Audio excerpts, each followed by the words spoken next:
Aye, so if you want to know what I love about Moto Guzzi, this is why. Observe. Look at that. Whoa. Whoa. Whoa. Hey.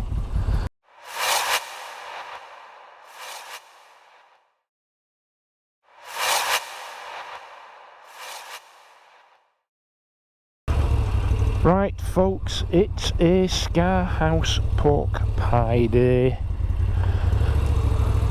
So Weatherhead's Butchers in Pateley Bridge, get this end there and partake of a porky pie or a sausage roll. Hey! Oh yeah, and welcome back. So here we are, 2nd of July. And it's cool as you like. Just been saying to those gentlemen back there, it's got the hallmarks of another 2012, and cast your mind back, I don't know if you remember, but I do, but that was the summer that wasn't 2012. Growth never got going. And there are all sorts of issues in Mother Nature, which reflected the fact that it was just a cold summer. Of course, growth has got going this year thanks to the amount of rain that we've had. Everything's very green and lush, so if there is an upside, there it be.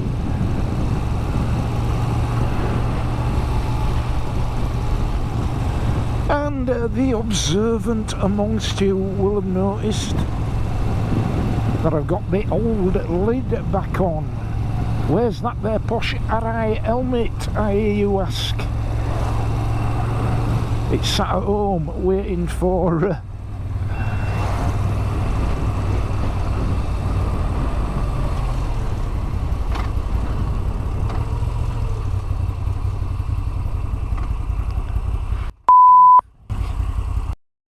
GoPros. Just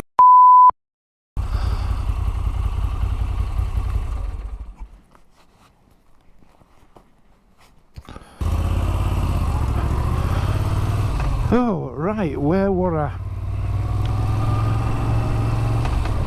GoPro Hero 10 locked up yet again.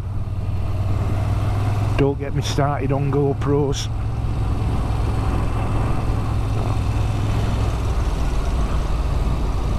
Hey, I can see DJI's landing before long. Get your act together, GoPro. Where were I? Aye, yeah, so back to the old helmet with the chin mount. So I've ordered some new mounts. I've resigned myself to the fact that I'm going to have to put some form of helmet mount for the camera on my Rai Quantic. I didn't want to because it's such a nice lid. And I had hoped to continue using the old chest mount, neck mount that you may have seen, and whereas that might be perfect for some people in some applications, it doesn't really work for me in terms of this kind of work. And the reason for that really is that my aim when I'm out and about filming like this is basically so that people out there that are watching can enjoy vicariously the ride, particularly if they're not able to ride for whatever reason, be it bike issues or shall we say medical issues or whatever. So my aim is to be sort of your proxy ride. That's proxy ride, not poxy ride, before anybody wades in. Your proxy ride. So to my mind, to be able to achieve that ambition and to be able to realise it to its fullest extent, this should be as close to your own riding experience where you out and about as it's possible to get on your screen, on your smartphone or your iPad, your computer or your smart TV. And to do that, I really need a helmet mounted camera, because the chest mounted camera gives a perspective which is very clearly not the one that you get if you were riding a bike yourself. Unless your eyes were mounted betwixt the old nipples, that is. Hey! So the camera needs to be as close to the line of sight, if you like, as possible. So it needs to be on told lid. Oh yes. So I've ordered some new mounts, and I'm going to mount the camera to that Arai helmet in some fashion or another. Sacrifices I make for thee lot out there than us. Aye. So yeah, so that's the rationale. Oh, I do love this Moto Guzzi. I've got just over 1,300 miles on it now, opening up nicely.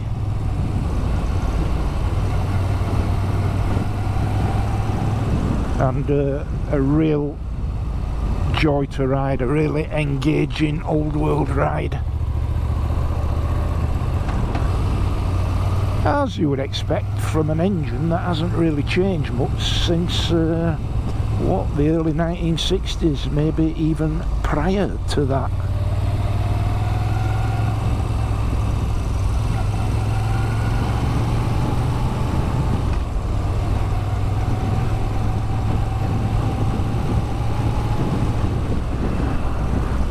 Those of you not familiar with this bike, if you're new to the channel or you haven't been particularly sighted on this particular bike out of my 3 bikes, this is the V7 Stone Special Edition.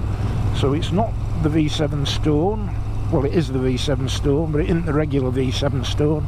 It's not the V7 Special, which has spoked wheels and twin analogue dials. It's the V7 Stone Special Edition, which has this trick gloss black and red coachwork paint scheme, and some Arrow stroke Moto Guzzi exhausts are a little bit upswept, and yeah, and it has the red coils at the back on the shock absorbers, and bar end mirrors. So in those 3 respects it does differ from the standard Stone. But either way, it's all about the style of the bike and the character of the engine. Those 2 things in equal measure on this bike make for something very special indeed. That shaft drive and this transverse V-twin arrangement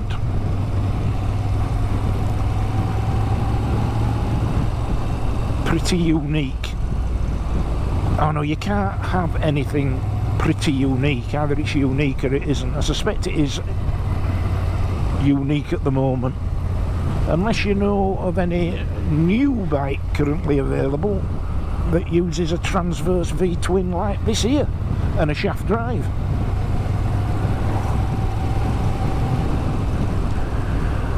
Aye, cracking bike. There we go, Gold Wings done me on straight.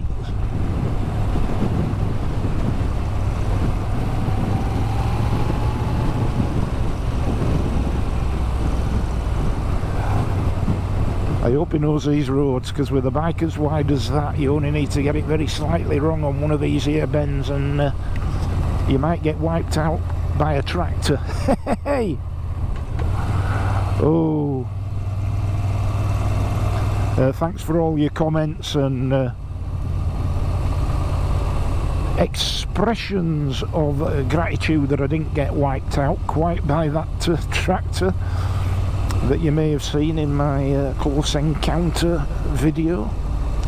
The full video of that might have already been uploaded. It depends when you watch this, I suppose, when I upload this. But that was one incident on a ride out, on quite a lengthy ride out with that there tractor. And thanks to a couple of you that did point out that if you looked in the mirror, in Norman's offside mirror, as that tractor went past and brushed me with his rear rubber, it had a trade plate stuck in the back window. It certainly didn't have a regular registration plate.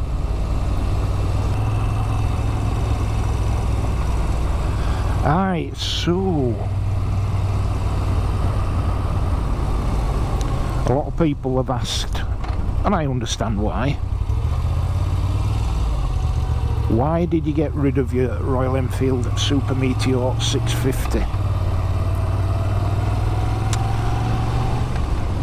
And I promised an answer, so here goes.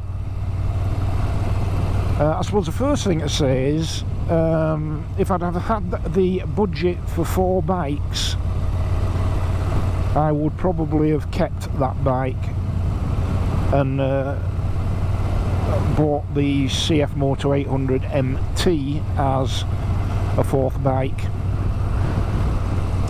But I didn't have that option, and there's no way I was going to part with Norman the Classic 350, and no way we're going to part with this. So it had to be. Now, don't get me wrong, brilliant bike, the Royal Enfield Super Meteor 650, absolutely first class bike, superb bike, brilliantly well made, fantastic engine, fantastic value for money, very stylish in the sort of 7-8 months that I had that bike, more probably. Let me see, August, September time, when it's a September, October, November, December, January, February, about 9 months, 8-9 months that I had that bike. It never let me down, not once, not the slightest issue with it. Rode well, handled well, sounded marvellous with those Tech Cannon exhausts on.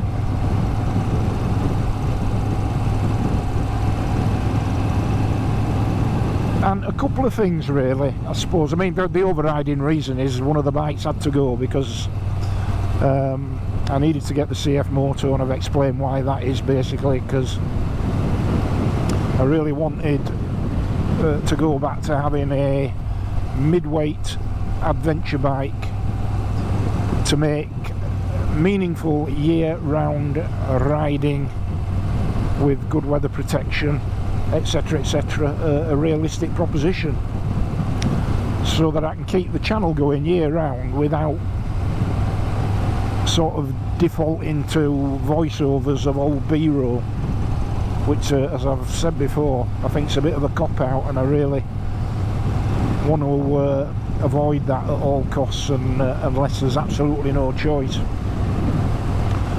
So that was the rationale there.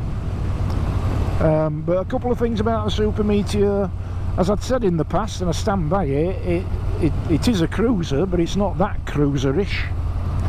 You know, it's a very modest cruiser. The foot forward positions are by no means extreme, and are quickly acclimatised to. But if I'm honest, I didn't find it particularly comfortable. And the big issue with the Super Meteor is that rear suspension. Now, if I'd have held onto the bike, I would, without a shadow of a doubt, swapped out those rear shock absorbers. Front suspension's absolutely fine. The Showa 43mm inverted front forks are superb.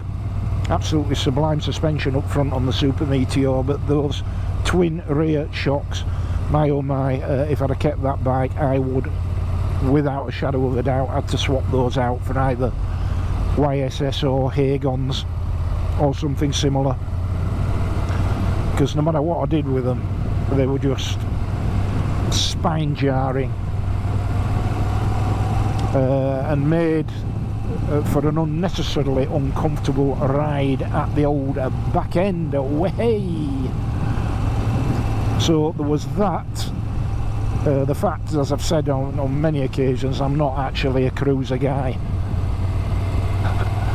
I can't get on any sort of cruiser bike without looking a complete tit.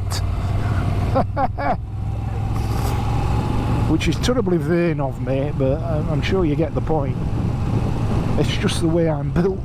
Just don't lend myself to gracefully riding cruisers at the moment. I can't imagine it changing. So there is that, and the rear suspension. And the other thing, I was saying to the chaps back there in Paisley Bridge, I started to sort of feel a bit meh about the engine. Now, for some reason, I loved it. When I had the Interceptor 650, that chrome one, I absolutely loved that bike. Probably another bike I should have kept, actually. I really got on with it. I loved it, the engine. But when you stick on another, what, 20 odd kilograms, which is the Super Meteor's weight premium over the Interceptor, more or less, it shows. And the engine in the Super Meteor doesn't pack anything like the same punch as it does in the Interceptor. And of course you've got a similar weight in the Royal Enfield Shotgun 650. Same applies. Don't pack quite the same punch as the Interceptor, or the Continental GT for that matter.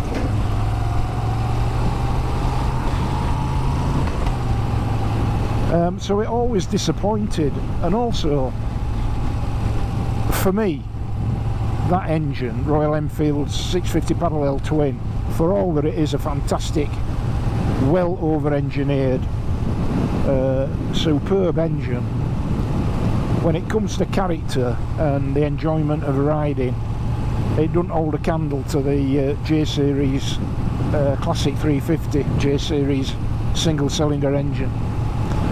There's just something about that engine, particularly in the Classic 350. And I was finding I'd go ride the Super Meteor, and it wouldn't be unusual for me to get halfway through a ride on that bike and then wish for all the world that I'd actually gone out on the Classic 350 on Norman. So I'm just being brutally honest with you. Don't get me wrong, I know a lot of you out there have got the Super Meteor 650. It is a fantastic bike. It's Royal Enfield's top of the range bike. For what it costs, it's an absolutely outstanding bike, and I don't think it would ever let you down.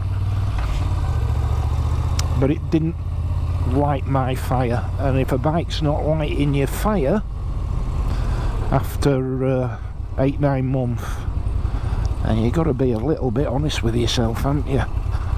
And this bike lights me fire, and little Norman lights me fire, and that CF Moto, for what it does and what it represents, lights me fire as well. So hey, in the words of who was it? Come on baby, light my fire. Jose Feliciano want it. Come on baby, light my fire.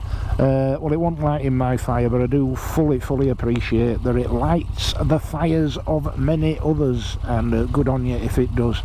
And please, please don't just unsubscribe just because I'm not running that bike anymore, because I've still got and will always have, as far as I'm concerned, my little classic 350 from the Royal Enfield stable, and I certainly don't rule out having another Royal Enfield 650 twin at some point in the future,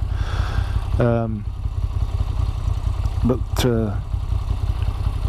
such an ambition would mean 4 bikes in the stable, and that's just not doable at the moment. But hey, if you wonderful people out there keep subscribing and liking and sharing and generally making nice fluffy warm comments, you never know, I might be able to stretch to a 4th bike, and there's no better value out there really when it comes to modern classics than the Royal Enfield. So yeah, maybe watch this space next year. Aye, just listen to that there rock and roll from this this here 850cc engine. Oh,